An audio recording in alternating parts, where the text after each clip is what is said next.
Unajua katika maisha ni bora ukaambiwa ukweli au ukaujua ukweli hata kama utakuumiza. Kwa sababu naamini kwamba ukweli ni dawa katika maisha ya mwanadamu. Kwa hiyo ni vyema sana ukaujua ukweli. Sijui unamaanisha nini ndugu yangu?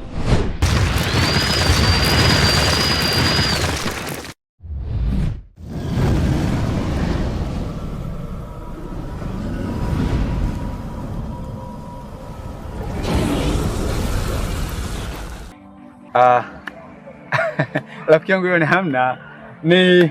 Ni msemo tu kama misemo mingine, nilikuwa nasema tu. Sasa kama mtu akikwambia kwamba habana haba ujaze kibaba, lakini ukija kumwambia tafsiri yake anaweza kaikosa. Kwa hiyo ndio maana hata mwenyewe nimeongea tu hivyo, hamna jambo jingine. Lakini pia ningependa kukushauri kitu kimoja rafiki yangu.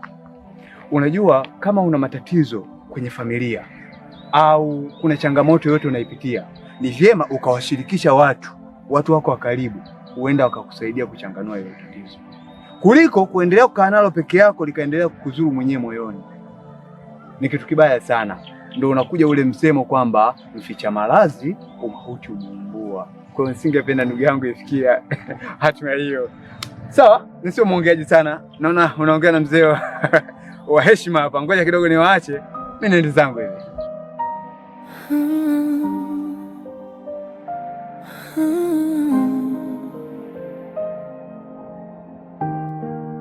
Kivuli cha ukweli.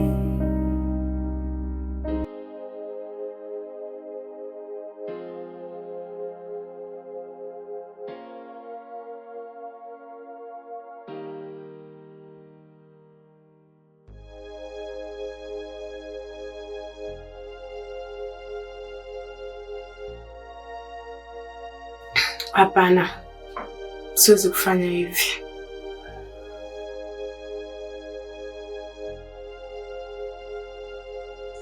Sasa Koko, wewe unajaribu kuwa mke mwema kwa watu, kwa huyo mume wako sio? Lakini jiulize swali, ndani ya kijiji chetu hichi au ndani ya jamii iliyotuzunguka, nani aliyojaribu kuwa mwema kwako?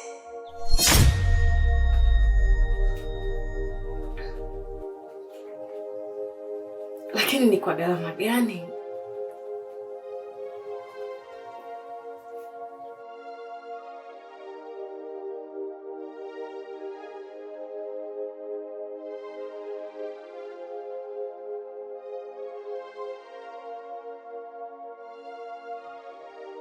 Kama ukinipa nafasi, nitajifunza kuwa mume bora kwako zaidi yako wao.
Moyo wangu na kuchanganyikiwa hivi. Unashindwa kuchagua chaguo sahihi.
Niambie ndugu. Safi kabisa. Nimetega hapo kwa muda mrefu nikisubiria kidogo vijana wapite. Na bahati imekuwa nzuri. Nimekuona kijana wangu wewe mpole, mnyenyekevu. Na imani kwamba nikikuelekeza hili unaweza kunisaidia kwa haraka sana. Kwa sababu kuna kazi nilikuwa nahitaji kwamba tukaifanye. Kuna choo nimepewa nikakijenge asubuhi hii. Unajua vyoo vyetu vya kijijini huku. Kwa hiyo sasa ngasema nitampata kijana yupi wa kwenda kunisaidia kidogo kushikashika vitofali hapa, kuweka fox vizuri. Sasa bahati nzuri nimekuona ndugu yangu wewe ni mstaarabu katika kijiji hichi. Na imani nitaenda kufanya kazi hiyo. Kaka mkubwa. Hapo penyewe hamna. Kwa nini tena? Kuna sehemu naelekea, si unajua tena nimetoka hapo nyumbani kwa unajipandisha. Utakuwa na wakati labda lini? Labda tufanye kesho. Kesho. Kesho. Kwamba unamaanisha kwa siku ya kesho unaweza ukapata nafasi kidogo. Kwa kesho hakika. Sawa. Bahati haimsubiri mtu aliyelala. Basi ngoja tuangalie, labda kama nikikosa mtu mwingine wa kwenda kunisaidia, nitakusubiri wewe kesho hiyo. Lakini kama nikipata basi ndio dilisha kukosa namna hiyo. Basi poa, hamna noma hiyo. Basi wewe tutajua. Poa. Jembe hilo la kijiji. Koko. Mambo vipi? Poa. Sasa hivi umekuwa hauonekani sana, yani umekuwa hadimu. Imekuwa ni ngumu sana kukuona hapa kijijini. Ni bora iwe hivyo. Kuna vijitu vijanja. Ni bora iwe hivyo au unajaribu kuficha ukweli? Ukweli wangu upo nyumbani kwangu Matunda. Koko bwana, unanifurahisha. Kama ukweli wako uko nyumbani kwako, na kama una imani na hilo, mbona moyo wako unaonekana kabisa na sura yako pia vinaambatanisha kabisa kwamba una mashaka na hofu?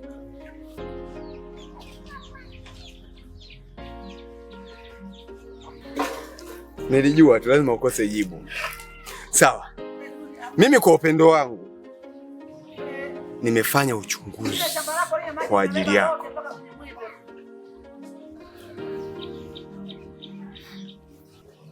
Uchunguzi gani? Nimekuja kugundua kwamba kumbe mjini kuna daktari ana matibabu mazuri na ana rekodi nzuri sana kuhusiana na wanandoa waliojaribu kupata mtoto pasi na mafanikio.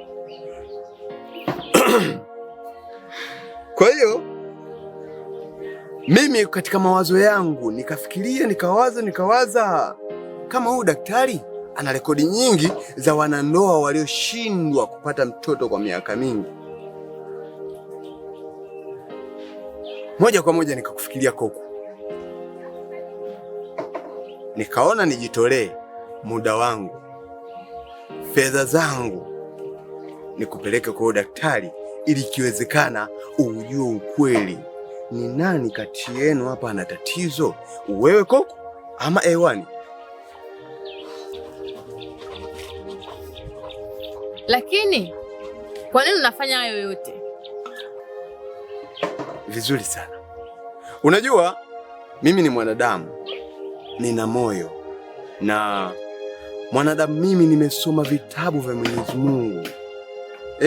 Siwezi nikaona Koko ambaye ni mtu ninayemfahamu anapitia matatizo, anapitia maumivu makali ambayo muda mwingine yanaweza akawa hata sio ya kwake.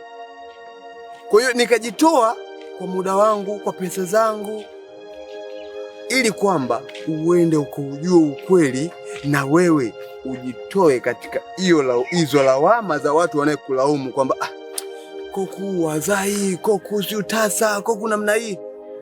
Ili ikiwezekana yule daktari najua akikupima vizuri, maana yake kote huko amekataa sio hivi na hivi kwa jua labda ni namna gani. Ila mimi najitoa kwa hili ili mradi ujue ukweli. Na vipi kama huu ni mtego?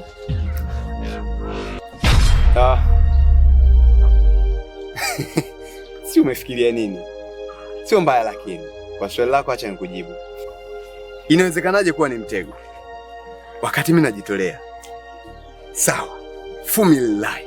tufanye kwamba ilikuwa ni mtego. Lakini hata kama ukiwa ni mtego, tayari wewe umeshajua ukweli.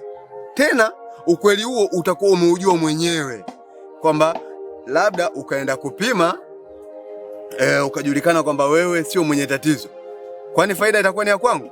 Faida itakuwa ni ya kwako mwenyewe, kwamba wewe sio mwenye tatizo. Na muda huo ukishajua wewe sio mwenye tatizo, na imani tayari utakuwa ushafanya uamuzi tayari moja kwa moja. Kama wewe sio mwenye tatizo, basi mwenye tatizo ni hewani. Yaani namaanisha utakuwa umeujua ukweli kupitia siri.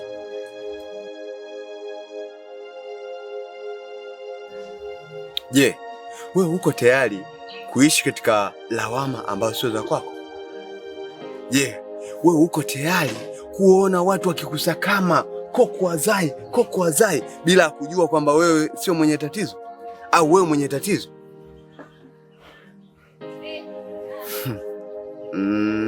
Koku, najua jibu hilo kwa sasa hautonipa na sihitaji unipe, ila kumbuka kitu kimoja.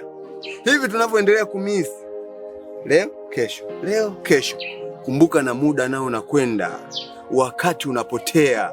Ulikuwa miaka 3 kutokupata mtoto, unashangaa miaka 4 upati mtoto, miaka 5, 6, mwisho wa siku ndoa yako inakuwa ya wale wanaitoka wagumba.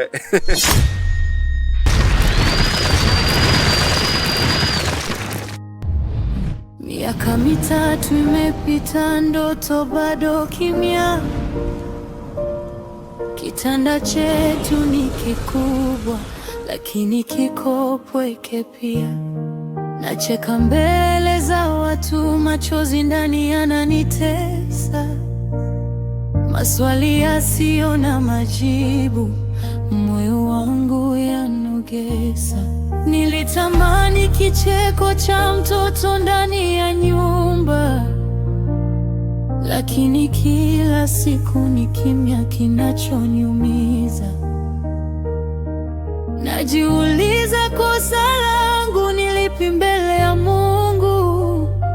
Au kuna siri imefichwa nyuma ya pazia la ndoa yangu? Ninajilaumu kimya kimya, au ni yeye asiyesema? Kweli imejificha wapi, kwenye moyo au kwenye mwili? Kivuli cha ukweli kinanitesa. Nani mwenye kosa? Nani mwenye jeraha? Ninapenda lakini naumia. Ndani ya ndoa yangu kuna siri nzito. Kivuli cha ukweli kinaniongoza kwenye giza lisilo na majibu wazi. Nitaishi na swali milele, au kweli utajifunua wenyewe?